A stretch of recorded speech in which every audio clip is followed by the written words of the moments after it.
Match ഫീയിലൂടെ നമുക്ക് T20 പ്ലേയേഴ്സിൻ്റെ പ്രതിഫല തുക തന്നെ നോക്കാം. ഇത് ഓരോ രാജ്യത്തിൻ്റെയും സമ്പദ്ഘടന അനുസരിച്ച് തുകയിൽ വ്യത്യാസം വന്നേക്കാം. നമുക്ക് ഏതായാലും നമ്മുടെ ഇന്ത്യൻ ടീമിൻ്റെ മാച്ച് ഫീ എങ്ങനെയെന്ന് നോക്കാം. കളിക്കാരുടെ ടാലൻറ്റും പെർഫോമൻസും അനുസരിച്ച് പ്ലേയേഴ്സിനെ 4 കാറ്റഗറികളിലായി തരംതിരിച്ചിട്ടുണ്ട്. A+, A, B, C എന്നിങ്ങനെയാണത്. ഇതിൽ വിരാട് കോഹ്ലി, രോഹിത് ശർമ്മ തുടങ്ങിയവർ ഉൾപ്പെടുന്ന A+ കാറ്റഗറിയിലുള്ള പ്ലേയേഴ്സിന് കളിക്കാനിറങ്ങിയാൽ 3.5 ലക്ഷം രൂപയാണ് ഒരു മാച്ചിന് ഫീ. ഇനി കളിച്ചില്ലെങ്കിലും സ്ക്വാഡ് ടീമിൽ ഉൾപ്പെട്ടാൽ 1,75,000 രൂപ ലഭിക്കും. ഇനി KL രാഹുൽ, ഋഷഭ് പന്ത്, ഗിൽ തുടങ്ങിയവരടങ്ങുന്ന A കാറ്റഗറിയിലുള്ള പ്ലേയേഴ്സിന് കളിക്കാനിറങ്ങിയാൽ 3 ലക്ഷം രൂപയും ടീമിലുണ്ടെങ്കിൽ 1.5 ലക്ഷം രൂപയും ലഭിക്കും.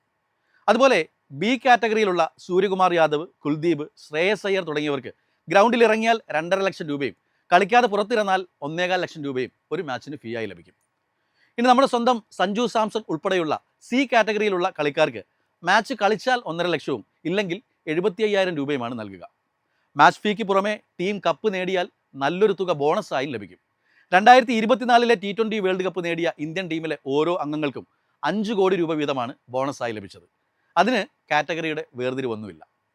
T20 men's cricket world cup അതൊരു ടൂർണമെൻറ്റ് മാത്രമല്ല, ചരിത്രവും താരങ്ങളുടെയും ബ്രാൻഡുകളുടെയും സ്വപ്നങ്ങളും ബിസിനസ്സും ഒന്നിക്കുന്ന ആഗോള വേദിയാണ്. ഓരോ സിക്സിനും പിന്നിൽ ഒരു കണക്കുണ്ട്, ഓരോ ജേഴ്സിക്കും പിന്നിൽ ഒരു ബ്രാൻഡുണ്ട്. എളുപ്പത്തിൽ സമ്പാദ്യം വളർത്താം. ഇന്ന് തന്നെ മൈഫിൻ TV ആപ്പ് ഡൗൺലോഡ് ചെയ്യൂ.